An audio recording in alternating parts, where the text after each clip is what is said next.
Bonjour à tous, je vous souhaite la bienvenue à cette conférence de presse concernant la situation de la COVID-19 au Québec du directeur national de santé publique par intérim, Dr Luc Boileau, qui est accompagné du médecin microbiologiste expert clinique en appui à la gestion scientifique de la pandémie du ministère, Dr Jean Lontin. Dr Boileau prononcera une allocution et nous prendrons ensuite les questions des médias. Dr Boileau, à vous la parole. Merci beaucoup. Alors, merci. Bonjour à toutes et à tous. Alors, à mon tour de vous souhaiter la bienvenue à cet autre point d'information hebdomadaire sur l'évolution de la pandémie. En l'occurrence, ce qui se passe dans la 6e vague. Et puis, je remercie bien sûr Dr Lontin d'accepter à nouveau de m'accompagner pour nous partager son expertise bien connue sur les différentes questions spécialisées en maladies infectieuses. Alors, cette semaine, on est porteur de plusieurs bonnes nouvelles, en commençant par la situation pandémique qui montre des signes très tangibles d'espoir pour nous amener de l'autre côté de la vague. Alors, tous les indicateurs sont à la baisse, que ce soit le nombre de cas, le nombre d'employés de santé qui sont positifs, le nombre d'hospitalisations, les absences pour les travailleurs de la santé, je le mentionnais, les absences également pour les élèves, que ce soit au niveau primaire, au niveau secondaire. En fait, tout le portrait va de mieux en mieux. Même les éclosions sont en baisse. Alors, comme vous le savez, on a affirmé il y a pas longtemps, il y a quelques jours à peine, que si la tendance se maintenait, ce qui a été le cas, bien, nous allions recommander au gouvernement l'obligation de lever plutôt l'obligation du port du masque dans des lieux publics fermés ou partiellement couverts, comme c'est mentionné souvent. Alors, c'est ce qu'on a fait et le gouvernement a accepté. Alors, moi, je vous annonce que l'obligation du port du masque dans les lieux qu'on vient de décrire va être levée à compter du samedi 14 mai à minuit entre le vendredi et le samedi, donc à 1 minute le matin, sauf bien sûr dans les transports collectifs et dans certaines situations particulières. On y revient dans 2 instants. Alors, bien sûr, même si le port du masque n'est plus obligatoire à compter de cette date-là pour les lieux publics, ça ne veut pas dire que c'est une interdiction de l'utiliser. Là. Ça va de soi. Il y a des situations qui l'exigent, devrais-je dire, ou en tout cas qu'on va recommander. Alors, il va plutôt être facultatif et on pourra bien sûr le porter par choix personnel ou par souci de protéger les autres, ce qu'on a souvent dit. Alors, nous invitons toutes les Québécois à respecter ce choix pour l'un ou pour l'autre, qui va être différent certainement d'une personne à l'autre. Alors, on doit absolument rappeler que le port du masque demeure recommandé dans plusieurs situations. Ça ne vous surprendra pas, on va parler des personnes qui sont les plus vulnérables, soit en raison de leur âge ou de certaines maladies qui les rendent plus à risque ou d'une immunosuppression ou des gens immunodéprimés. Alors, eux, on recommande toujours, bien sûr, de continuer à porter le masque dans les lieux publics et aussi avec les personnes avec lesquelles elles interagissent, donc en tout respect du risque pour ces personnes de développer une maladie plus grave. Alors, le port du masque va continuer aussi d'être obligatoire dans les transports collectifs pendant un certain temps, parce qu'il est plus difficile de contrôler l'achalandage, puis par conséquent, de garder une distance minimale entre les passagers.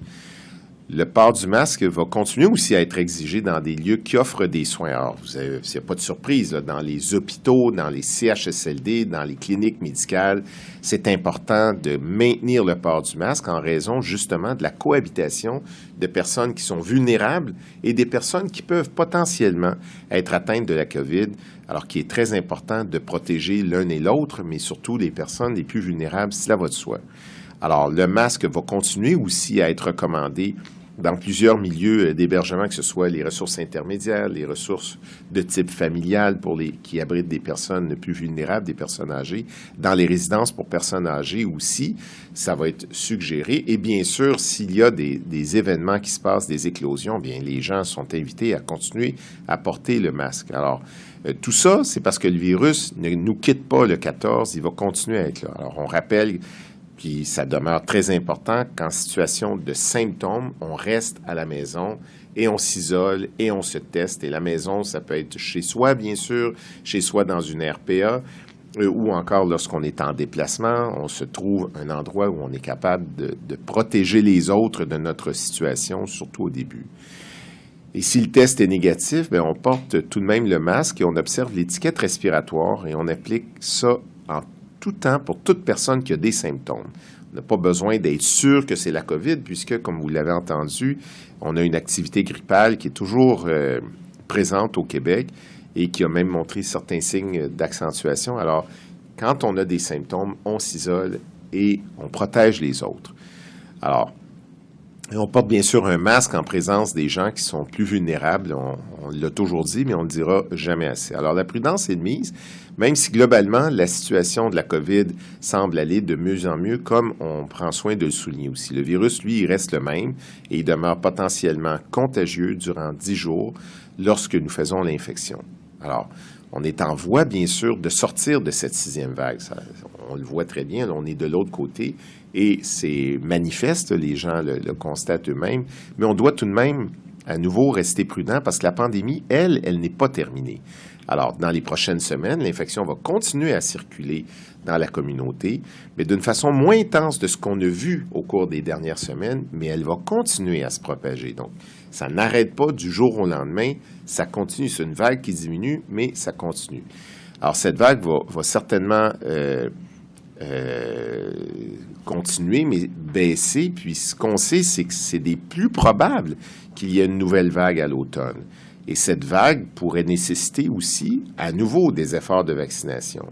Alors, nos équipes se préparent en conséquence et nos meilleurs experts se penchent déjà sur cette question pour s'assurer qu'on va être fin prêt. Alors voilà, en terminant, je voudrais quand même glisser quelques mots sur des données qui nous sont parvenues plus tôt ce matin par l'Institut de la statistique du Québec. Alors, c'est un organisme qui suit plusieurs éléments, en l'occurrence la question de la mortalité et l'espérance de vie. Alors, on était très heureux de voir que l'espérance de vie de la population québécoise a continué à augmenter par rapport à l'année passée. On a atteint maintenant une moyenne de 83 ans, ce qui est très bien. En 2021, là, c'est sur les données de 2021, comparativement, c'était quelques mois de moins, 82,3 ans en 2020.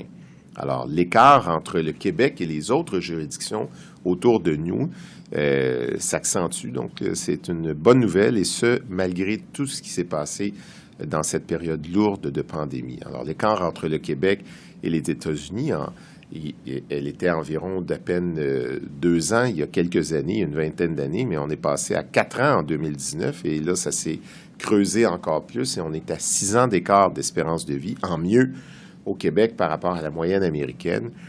Et également par rapport à la moyenne canadienne, on se situe très bien.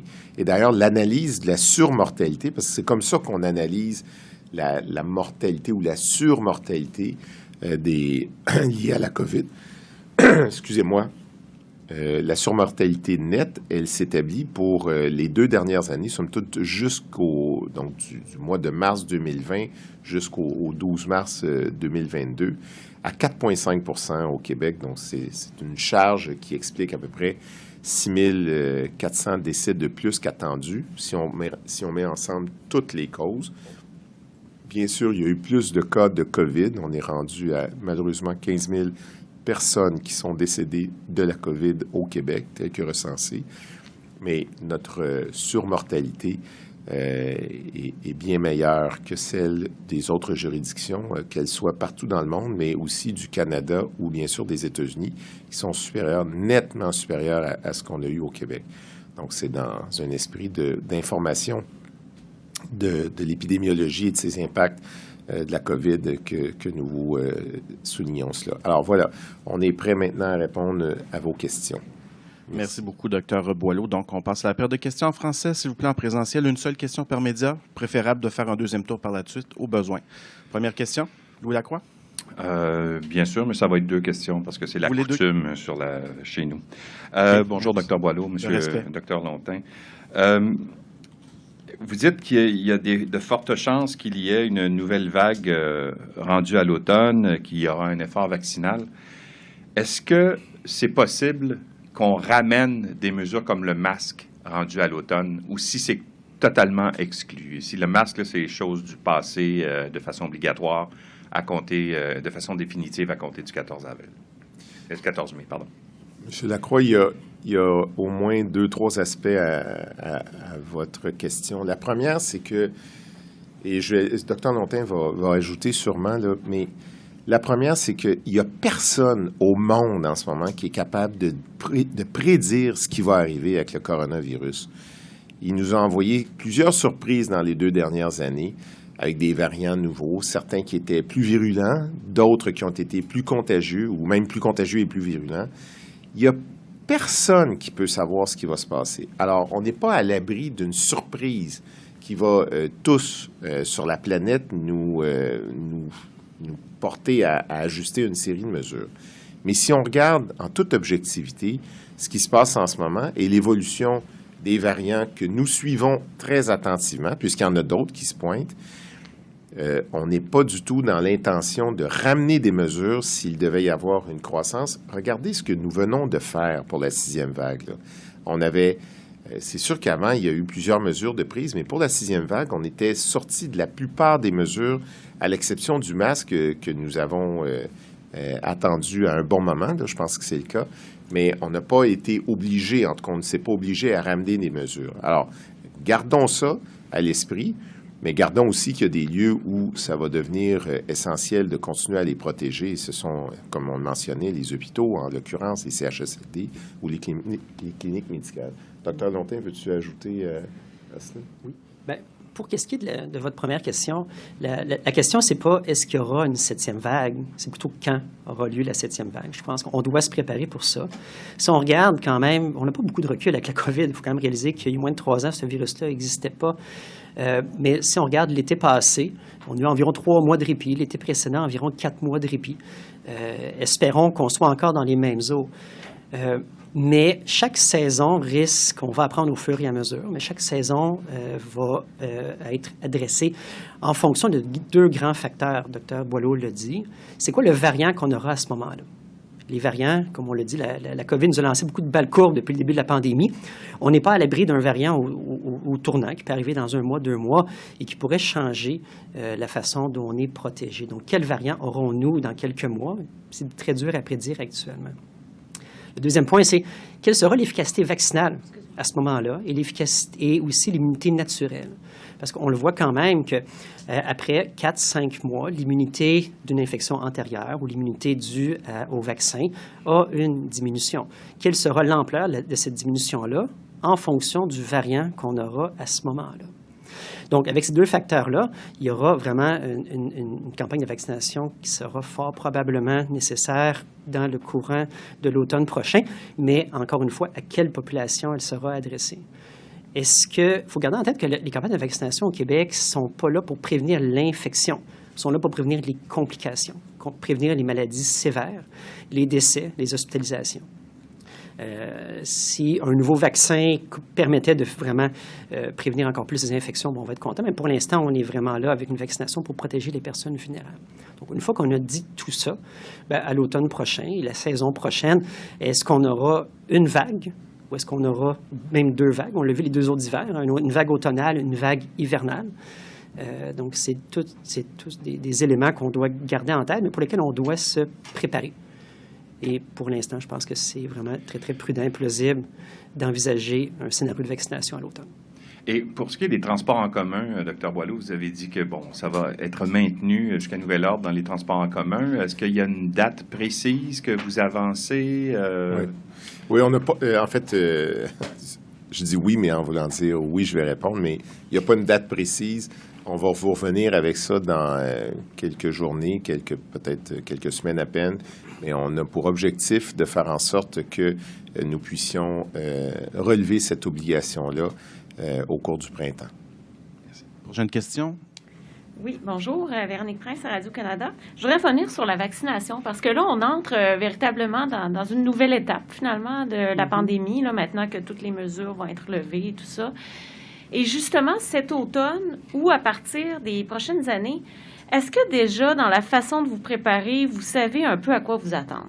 Est-ce que ça va être comme l'influenza? Chaque automne, systématiquement, on va demander aux gens de se faire vacciner. Est-ce que ça va être pour tous les groupes d'âge? Est-ce qu'on va éventuellement avoir un vaccin, dans les études que vous voyez à travers le monde et tout ça, est-ce qu'on va avoir éventuellement un vaccin qui va nous protéger plus longtemps? À quoi on peut s'attendre niveau vaccination là, dans cette nouvelle étape de la pandémie?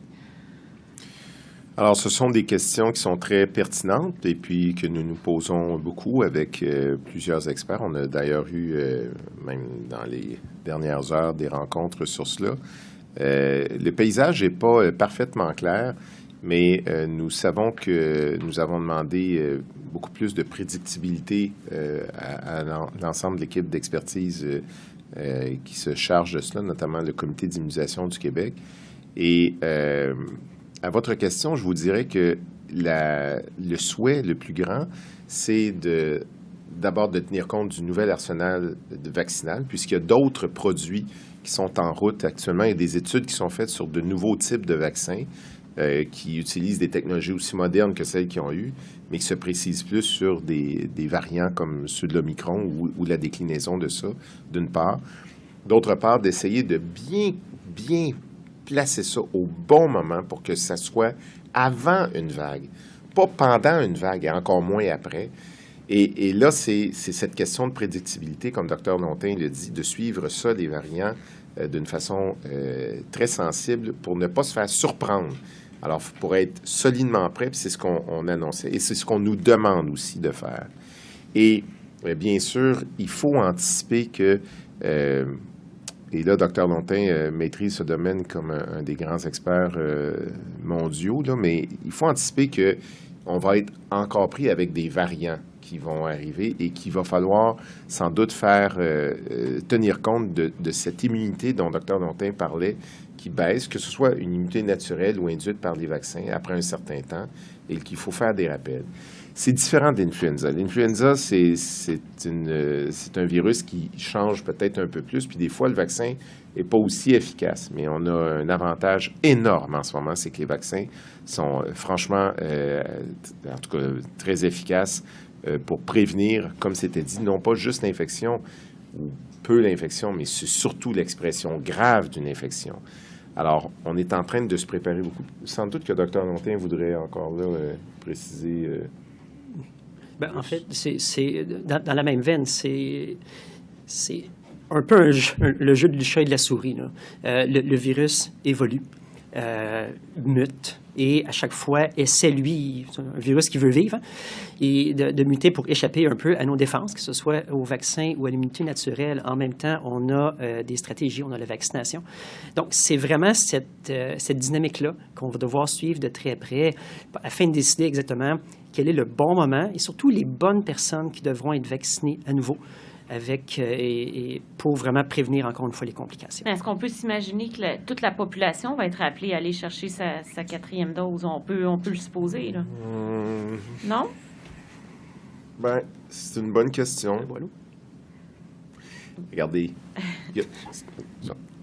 C'est parce que là, c'est comme si je tomberais dans une discussion avec des collègues scientifiques, là, puis c'est tout à fait correct, mais d'abord, ce qu'on veut, là, c'est surtout prévenir les infections graves. Et il y a des gens qui sont plus vulnérables. On le sait à cause de l'âge, d'abord, hein, on a toutes les données qui corroborent ça, ou encore ceux qui souffrent de maladies particulières ou qui ont un système immunitaire qui est moins efficace pour toutes sortes de raisons, que ce soit de façon congénitale ou pour une maladie qu'ils ont ou pour des médicaments qu'ils ont. Donc ça, ces gens-là doivent être protégés. Ça, c'est vraiment ceux qui sont ciblés. C'est sûr que le jeune adulte en pleine forme qui a eu 2 doses ou qui a fait le Micron ou le BA2, peut-être qu'on lui dira pas cours après ça, puis vas-y absolument. Ce qu'on cible, là, c'est vraiment de bien caractériser les populations qui sont à risque, d'ouvrir ça à tout le monde. Il n'est pas question de dire il y a quelqu'un qui veut profiter d'une vaccination puis on lui refuse. On n'est pas du tout dans ce relief-là. Mais d'insister beaucoup, comme nous l'avons fait d'ailleurs récemment, les gens les plus à risque, et ça a très bien répondu. Ça a donné d'excellents résultats. Merci. Prochaine question. Bonjour, Simon Bourassa de nouveau.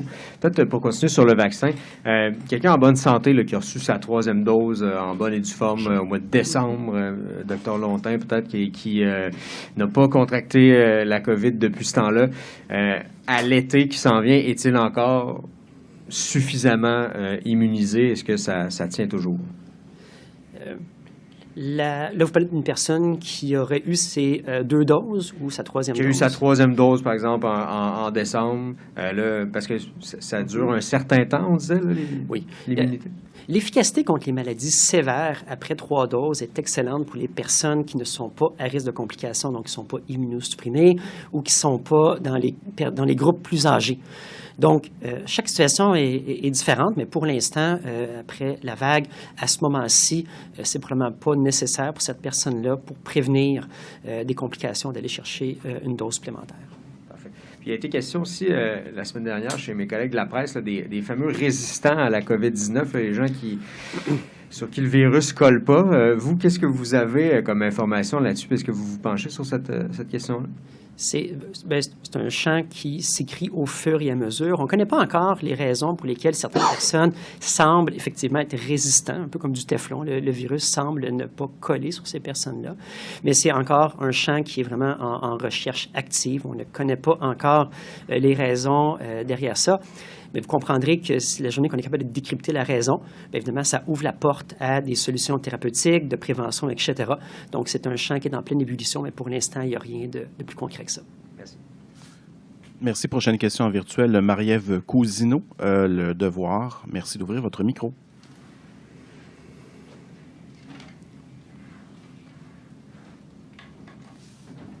Oui, est-ce qu'on m'entend? Oui, allez-y, on vous entend.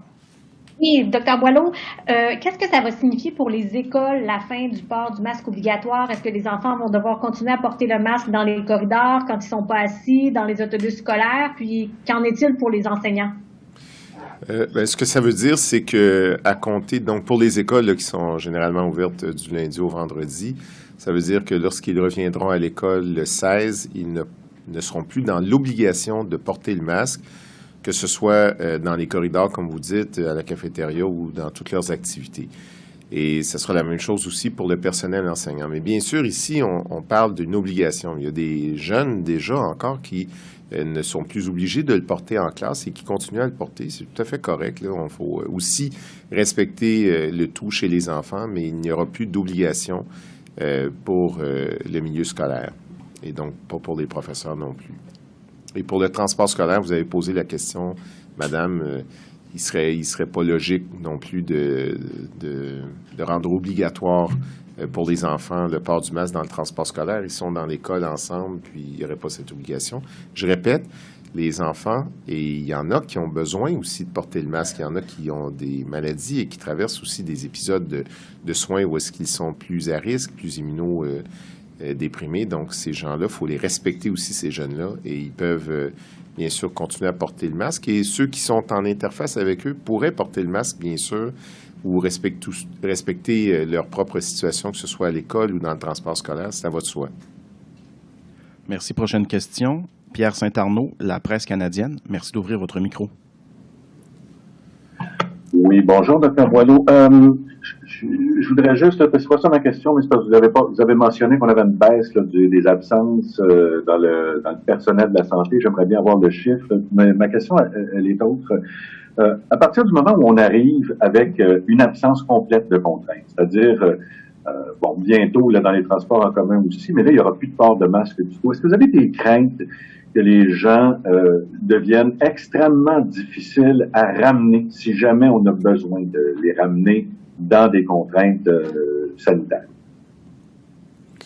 Bien, je pense que les gens ont une très grande une expérience intense là, de la COVID depuis les 2 dernières années au Québec. Ils ont vu plusieurs mesures être prises, ils ont traversé de nombreuses vagues. On est à la 6e qui veut aller vers le bas et tant mieux. Alors, ils ont connu ça. Ils ont entendu beaucoup de choses. Ils ont lu beaucoup pour plusieurs. Il y en a qui ont lu toutes sortes de choses, là, par exemple, mais ils ont appris beaucoup. Et je pense que les gens vont spontanément avoir des réflexes de protection s'il devait y avoir des situations qui l'exigeraient. Est-ce qu'on va être invitant avec des processus légaux de dire, là, maintenant, c'est telle chose qui doit se passer? C'est pas du tout l'intention. Il y a des situations qui peuvent l'exiger. Il y a d'autres maladies infectieuses dans le monde là, qui peuvent exiger des choses comme ça. On ne sait pas ce qui va se passer, mais c'est pas du tout l'intention. C'est plutôt, l'intention, c'est de manifester les situations, les risques et d'inviter les gens à respecter ceux qui veulent se protéger de ces risques-là, puis à faire en sorte que tout le monde puisse bien apprendre à vivre avec le virus. Et vivre avec le virus, c'est pas de s'en foutre, c'est pas de se dire « bof, il est là, moi j'ai pas peur », tout ça, certains peuvent penser ça, puis c'est correct, là, c'est leur choix, il ne faut pas aller changer les idées de tout le monde. Vivre avec le virus, c'est de considérer que oui, il y a des risques, et on doit respecter qu'il est toujours là, et se respecter là-dedans, respecter les autres. Quant aux mesures, si elles doivent être ramenées, on verra comment suggérer cela, mais ce n'est pas l'intention, je me répète à nouveau. Merci. Petite question écrite. On veut savoir si le masque sera retiré pour les éducatrices en CPE. Si le masque va être retiré pour les éducatrices en CPE? Exactement. Oui, bien c'est ça. Il n'y aura pas d'obligation de porter le masque dans les centres de la petite enfance et à compter toujours les mêmes dates, là, à compter du 14 prochain. Donc, si elles veulent continuer, pardon, elles ou elles veulent continuer, je devrais dire elles ou ils veulent continuer à le porter, ce sera leur prérogative, mais ce n'est pas une obligation. Merci beaucoup. Prochaine question. Henri Ouellette-Vézina, La Presse. Merci d'ouvrir votre micro. Oui, bonjour à vous deux. Question pour M. Boileau. Bon, on parle d'une autre campagne de vaccination qui serait lancée à l'automne si, par exemple, il y avait une autre vague. Or, on sait que les jeunes adultes en particulier sont vraiment moins enclins à se faire vacciner, même pendant cette vague-là, moins enclins à aller chercher la 3e dose. Donc, ça va être quoi le message adapté, justement? Quel genre de campagne de communication on va mettre sur pied? Quels efforts supplémentaires on va mettre sur pied, sachant que les gens sont déjà beaucoup moins enclins à aller chercher une 3e dose? D'abord, ça va dépendre de ce qui va nous arriver. Le virus peut, comme Dr Lontin le disait, changer, muter. Puis, il peut avoir des caractéristiques aussi qui nous surprennent, aller chercher des plus jeunes. Il peut avoir toutes sortes de choses, là. On ne le sait pas, ça. Mais on suit la situation de près et on va avoir des messages en conséquence. S'il devait rester dans le même profil qu'il a actuellement, c'est-à-dire être moins virulent que certains qu'on a connus, notamment le Delta, là, durant l'automne, était pas mal plus sportif sur la virulence de ce côté-là, mais il était beaucoup moins contagieux. Bien là, l'expérience des quelques derniers mois, les personnes, les jeunes adultes, comme vous le dites, il y en a beaucoup, mais beaucoup qui l'ont fait. Là. On va revenir là-dessus dans quelques jours sur l'estimation du nombre de Québécois là, qui auraient fait l'Omicron, mais on le voit, là, on a des données sérologiques qui nous montrent que ça a monté beaucoup. Donc, il y a beaucoup de gens qui l'ont fait.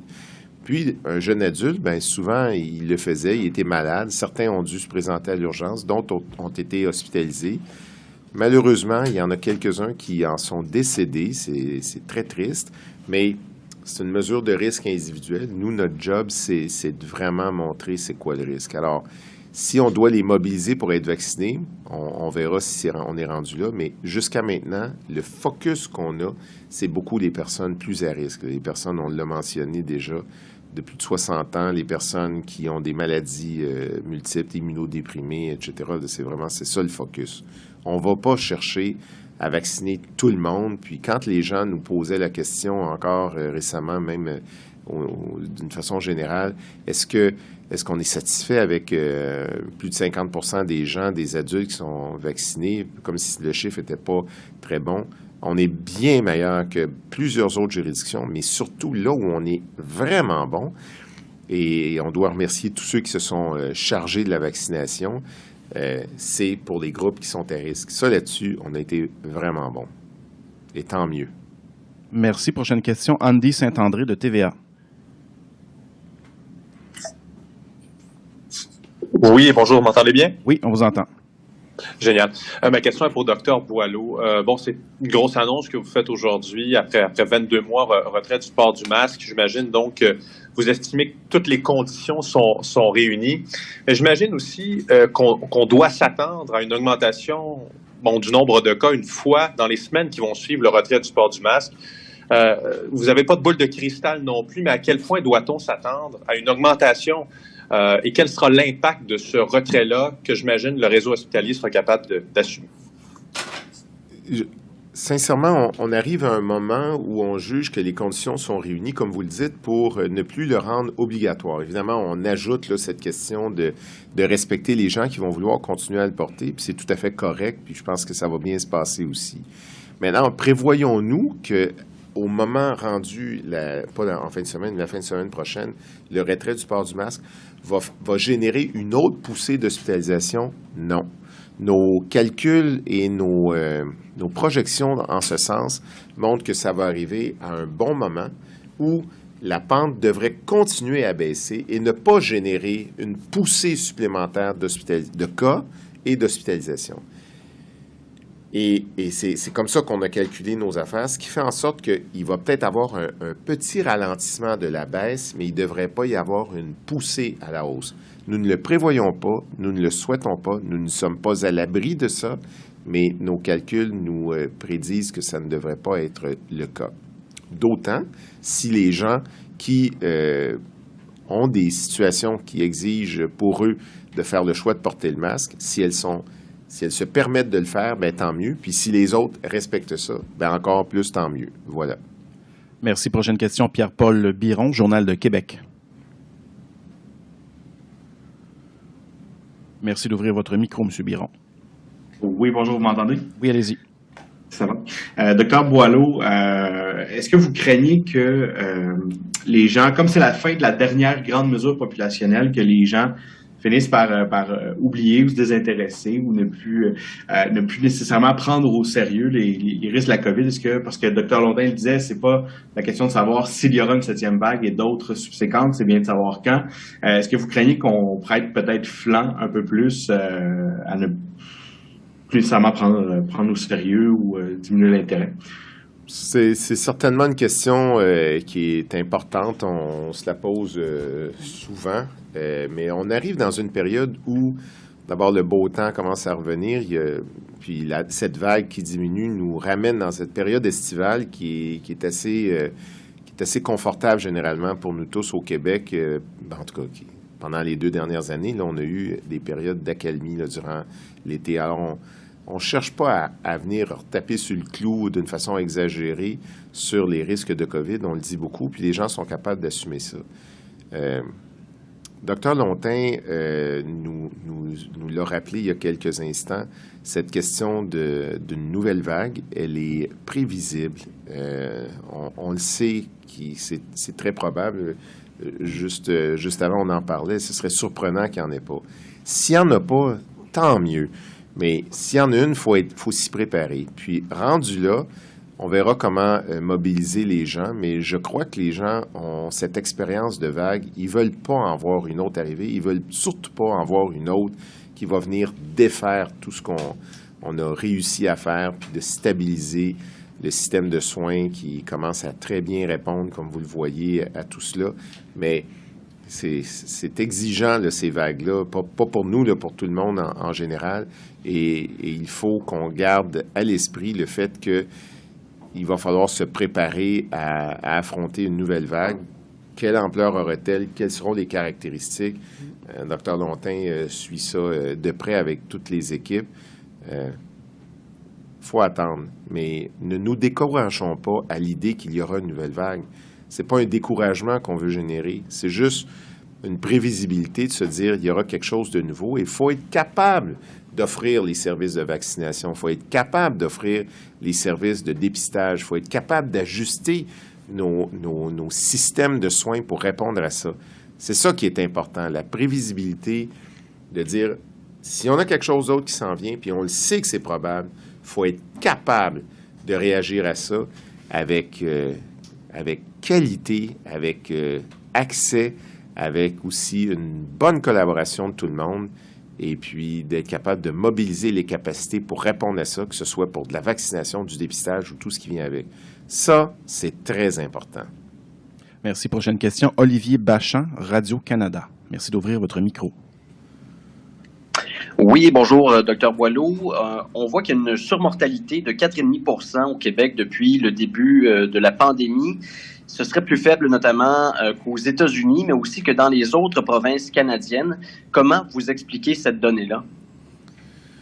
Bien, c'est sûr qu'on peut se réjouir sur le fait que... D'abord, il ne faut pas se réjouir sur le fait qu'on a eu une COVID et qui nous a emporté plusieurs personnes. On le soulignait, on a à peu près 15 000, un peu plus de 15 000 personnes qui nous ont quittés à cause de la COVID.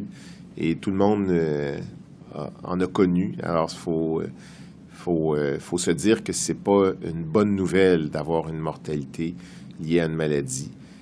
Par contre, ce qu'on a réussi à montrer au Québec, c'est que cette mortalité-là a été mieux contrôlée sur l'espace de l'ensemble de la pandémie jusqu'à maintenant que dans d'autres juridictions. Ça n'efface pas l'excédent qu'il y a eu dès le début. Là, tout le monde en a tellement parlé. Là, ça me porte pas ombrage à ça, ou c'est surtout pas ça. Mais c'est globalement, au cours des 2 dernières années, notre surmortalité liée à la COVID a été moindre que ce qu'on a vu sur la moyenne canadienne, chez nos voisins des autres provinces, aux États-Unis, où ça a été près de 18 ou dans plusieurs pays européens où ça a dépassé ça. Quelques pays ont eu moindre que nous, mais on est dans un peloton je vous dirais, de très bonne performance de ce côté-là. La surmortalité aussi, ce n'est pas dû uniquement au fait qu'on a-tu été chanceux ou pas chanceux, c'est aussi au fait comment on a organisé les services, les politiques publiques qui ont été mises de l'avant pour protéger la population les plus vulnérables, la façon dont on a géré ces dispositions-là à prendre dans les différents milieux. Je suis très conscient de ce qui aurait été fait au cours de la première vague par d'autres collègues, mais je vous dirais que d'une façon générale, pour l'ensemble de la pandémie, c'est un signe encourageant qui nous met aussi sur la route de dire que, somme toute, on a réussi à faire quelque chose de très bien au Québec et je prends pas le mérite. Là. Moi, je suis arrivé ici dans cette fonction en début du mois de janvier. Là, je parle de tout ce qui a été fait par la population, mais aussi par les gens qui ont offert tous les services et ceux qui ont eu à prendre les décisions pour s'assurer qu'on préservait le plus la santé de la population et on évitait le plus possible les décès. Merci. Donc, on passe à la période de questions en anglais dans la salle. Good day to both of you. You were supposed to, well, actually, at the beginning of March, you were set to make this announcement no later than mid-April. But now you say that the results, where we are, is good. So the sixth wave, the peak of this sixth wave is behind us. Yep. That's right? Yes. So how can you explain that now it's good, even though we were supposed to be there in mid-April, but now you can convince or reassure Quebecers the time is good? Yeah. We were, in fact, expecting a sixth wave just after the fifth one, not necessarily that the fifth was going to be completely settled, but it was expected in our projections because of this new variant that was coming in, the BA2, which was more contagious, about 40 or maybe even a little bit more than 50%. So it was expected.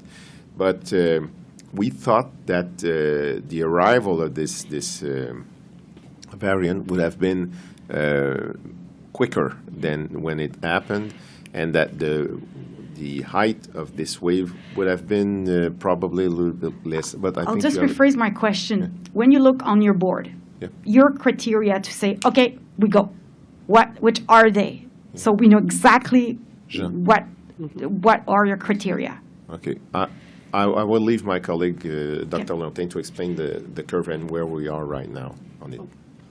Thank you. It's a very good question. And as you know, in our board, we have many indicators that we look at. The first one is the raw number of cases that we see through our testing policy that we have right now. And this number of cases is going down, the positivity rate as well. We also look at outbreaks in elderly people, long-term care facilities, etc., hospitals, and this is also on the bright side. We also look, and this comes back to vaccination. The vaccination and the way most is managed is really geared toward protecting severe disease. in all cases. And vaccination, the uptake of the 4 dose in the elderly population is very good. And the number of cases hospitalized for COVID, not because of COVID, but for COVID, is also encouraging. So with all this data, and we also look at the forecast, we don't see anything upcoming anytime soon. So we are confident to remove the masking policy.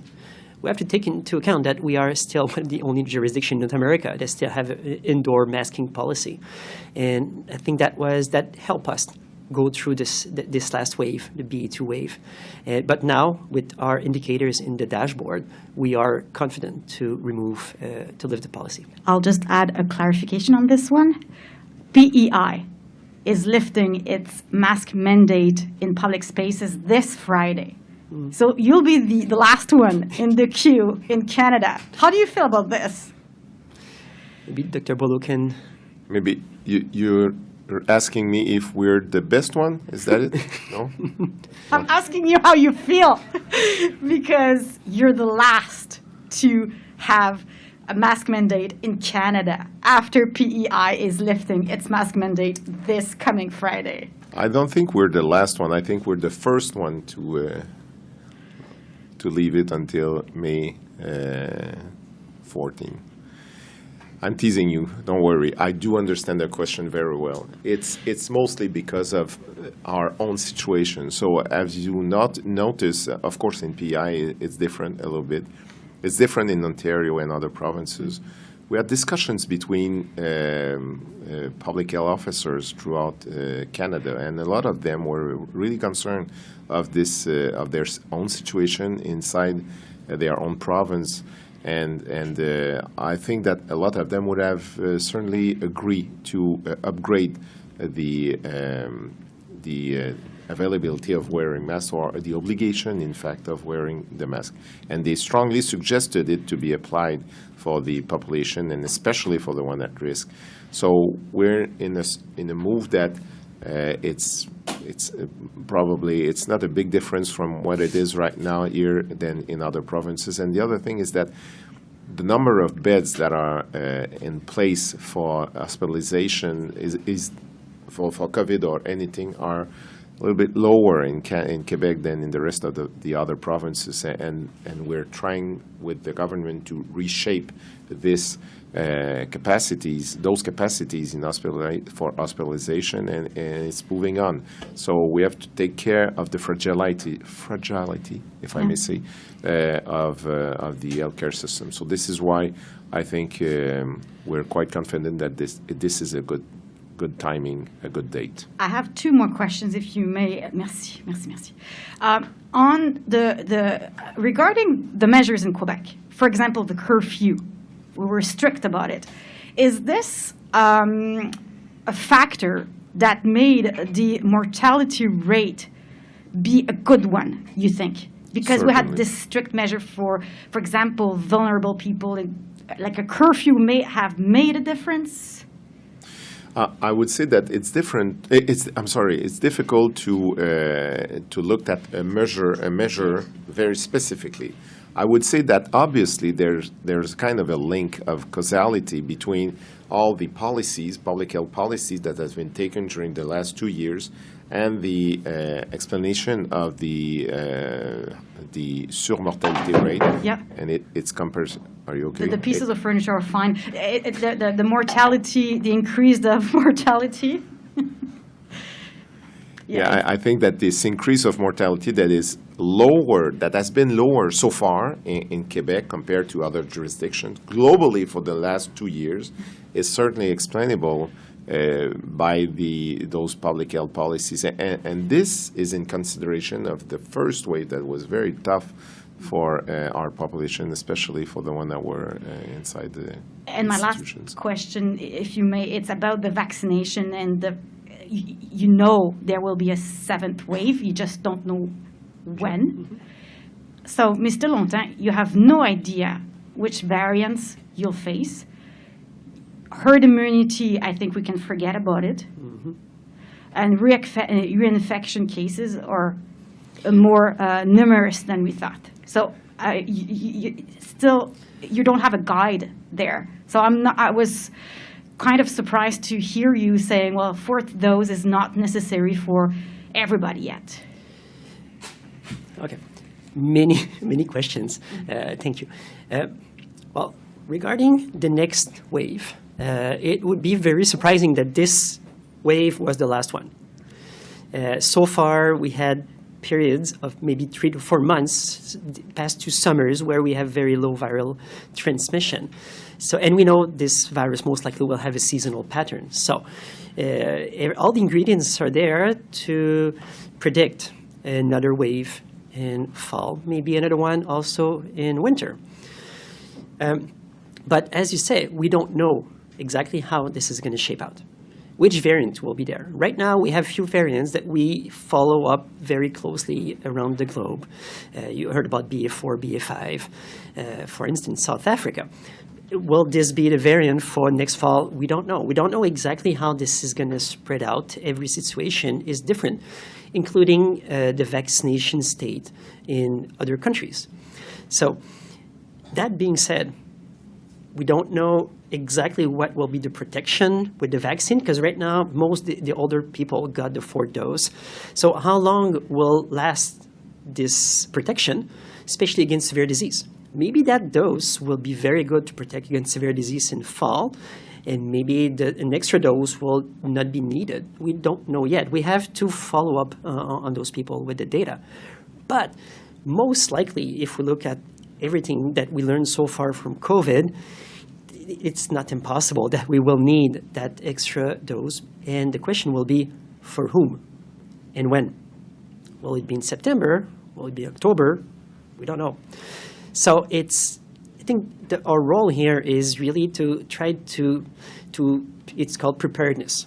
We have to prepare for worse and hope for the best. And I think, so this is the reason why we're factoring in another vaccination campaign in fall. If we don't have any variant, there's no virus circulation, and our protection so far is very good, and we don't have to vaccinate, we'll all be very happy about it. But all the signs that are most likely we will need something, but for who, when, and how, this is what we have to answer with how we follow up on the world situation. Thank you. Next question, Jacob Cérébrin de Canadian Press. Merci d'ouvrir votre micro. Good morning. Dr. Boileau, last time we spoke, you talked about that we're sort of overcounting some of the deaths linked to COVID-19 in Quebec, that this 15,000 number might not be an accurate reflection of how many people actually died from COVID-19 in the province.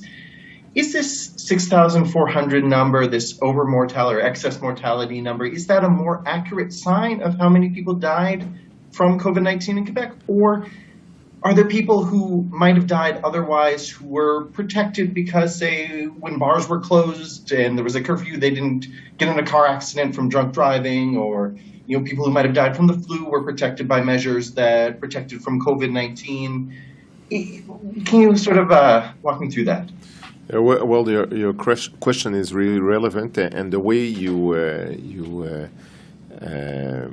have said it is really relevant too, because it's impossible to argue with high probability that it's only 6,400 people that die from COVID-19 that was directly related because of that. It's only a number of higher mortality rate or numbers that when you figure that it's a 4.5%, it's related to 6,400 people. So I think I'm not answering it completely as you wish to, but so far we're certain that there's been a lot of persons that unfortunately died of that. We calculate that it's more than 15,000 persons that died from COVID in Quebec. But we are quite confident that this number reflect persons that died of COVID or with COVID. Sometimes the way to answer to the formulaire will allow the physician or the person in charge to include the COVID situation compared to cancer that was really developed or another disease. The way to do things is different here from other provinces, other jurisdictions in Canada as in the world. So the best picture to see if there was something really sad that happened to compare ourselves for other jurisdictions is through the high mortality rate, so la surmortalité. And to answer more specifically to your question, you're right with the other causality of mortality. And in fact, for influenza, in the last 2 years, we haven't had influenza. We're jumping inside of a phase of influenza right now, but we haven't had during the last 2 years, essentially. So there were less cases of influenza, but more cases of COVID and other things. So it might interfere with those data. But globally, we did good on the mortality scale for the last 2 years. But for some period, and especially the first wave, it was a tough ride, as you know. Thank you. Thank you. Last question.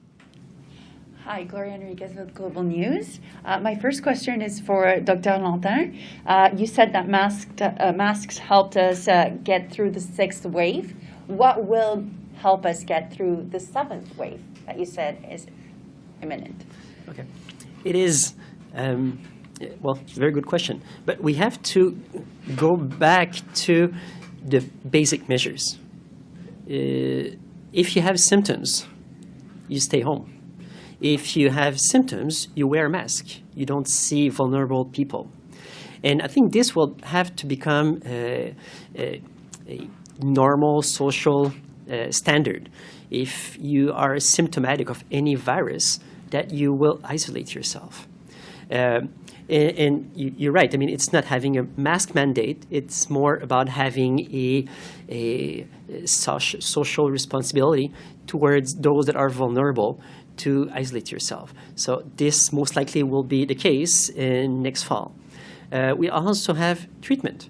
We have like drug, the Paxlovid that you have at the pharmacy. We have Evusheld that will be rolled out in the upcoming week for those that are immunocompromised that will protect them as well. And we also have all the vaccination itself that protects against severe disease. So all these different tools will protect us and help us go through the next wave.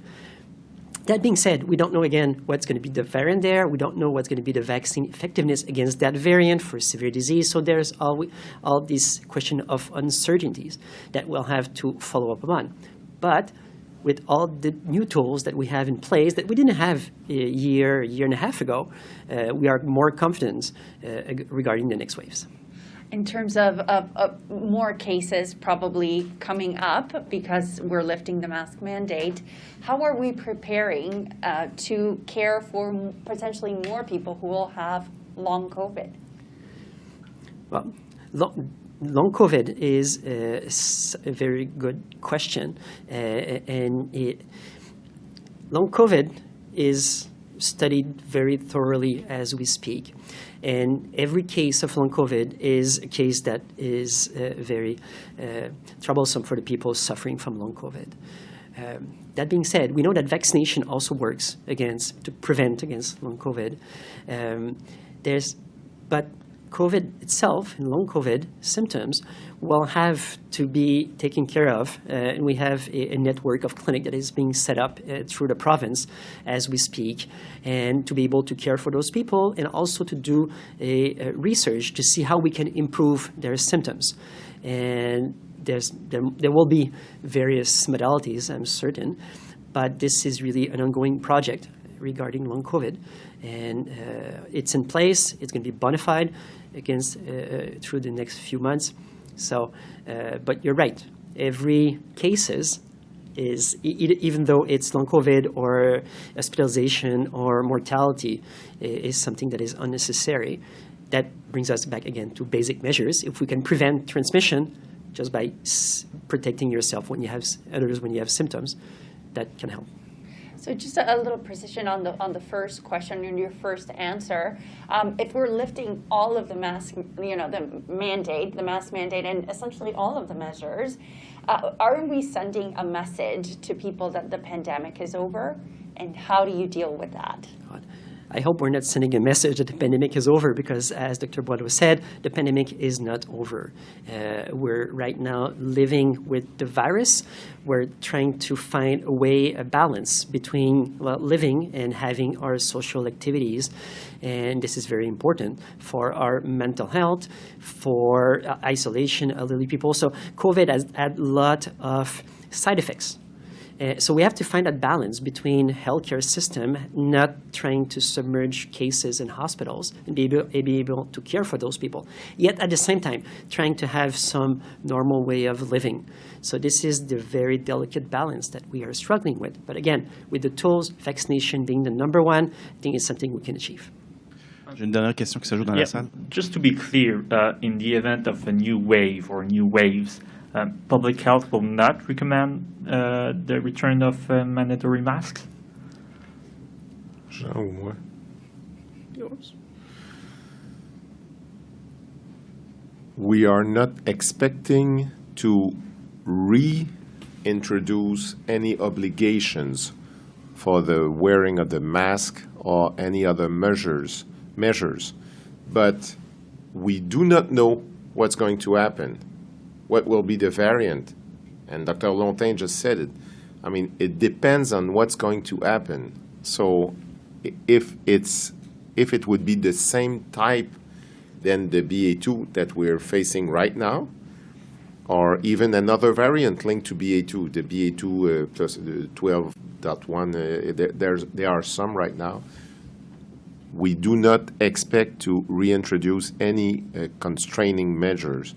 We just have to be clear that we will certainly give recommendation to the people as to the government to adjust themselves, but not necessarily to reintroduce a constraining measure. This is the way we expect it to be done. But again and again and again, it depends on what's going to happen. We don't know what's going to happen. Nobody knows. And if anyone said that, I know what's going to happen, don't believe him. Merci. Donc, c'est ce qui met fin à cette conférence de presse. J'invite les journalistes qui ont encore des sous-questions en ligne de nous les envoyer à l'adresse média. Merci beaucoup à tous les participants et excellente journée.